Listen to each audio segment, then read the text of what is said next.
dig my grave, 'cause you make it shallow. He sits in the shadows, stationed in sanctioned sepulchres, 'cause he swore he would never let himself grow old, standing on street corners, panhandling for change, so he digs graves.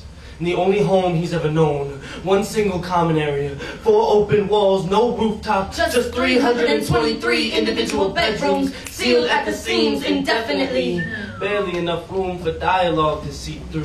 Sounds like silence, but see, the gravedigger couldn't have heard it much clearer.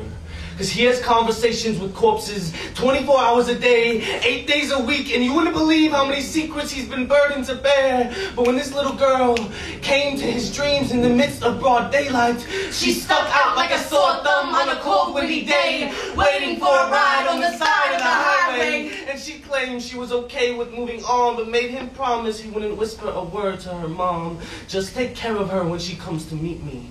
Asked him to dig her mother's grave adjacently to hers. No need to wait. She'll be moving out soon. Lifetime's lease has lingered on too long, and she's been dying to be on her way.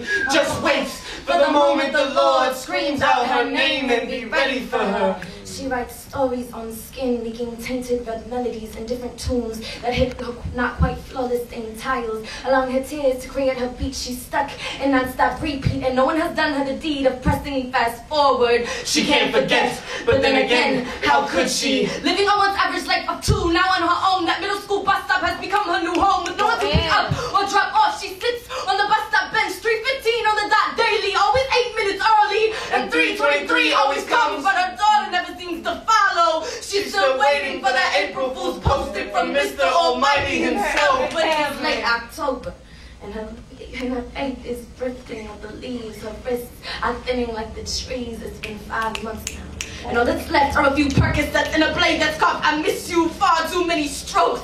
Raindrops flash memories back like acid trips, drip blood down vertebrae. This has become nothing more than a mere hallucination. She would kill to make these alternate realities permanent, acting what God would call an unforgivable doing, but she hasn't been able to forgive the actions he's taken. So take this as just calling them even, and she claims she's okay with moving on. Always liked what it felt like to dream underneath the flowers, explaining why she falls asleep in the basement. She wants to feel as low as her daughter, but it's so wrong with me. Everything, grave digger, when you dig my grave, 'cause you make it shallow. Dear 324, I cannot say we've ever been on a name-to-name basis, but I do know this. Your daughter's been waiting, saying you'd be joining her soon, so this grave is my gift to you as your grave digger.